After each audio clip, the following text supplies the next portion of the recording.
எல்லாருக்கும் வணக்கங்க.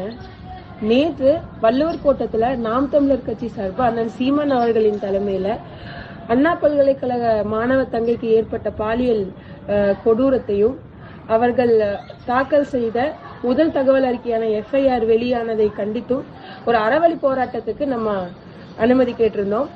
அந்த அனுமதி திடீர்னு மறுக்கப்பட்ட நிலையில இந்த போராட்டத்தை நம்ம உறுதியா முன்னெடுக்கணும் அப்படிங்கிற ஒரு உறுதித்தன்மையோடு நாங்க எல்லாரும் அந்த களத்துக்கு போயிருந்தோம். போன நிலையில அந்த களத்துல வள்ளுவர் கோட்டை அந்த தளத்துல எங்களை ஒரு நிமிடம் கூட ஒரு நொடி கூட அந்த இடத்துல காவல்துறை எங்களை நிக்க விடல. இது தீவிரவாதிகளை கைது செய்து கூட்டிட்டு போற மாதிரி எங்களை அங்கிருந்து அப்புறப்படுத்தினாங்க. ஊடகங்களை சந்திக்கிறதுக்கு மறுப்பு தெரிவிச்சாங்க. அண்ணன் சீமான் அவர்கள் கார் நின்ன உடனே கார்ல இருந்து அப்படியே அரெஸ்ட் பண்ணி மண்டபத்துக்குள்ள கொண்டுட்டு போய் அடைச்சிட்டாங்க.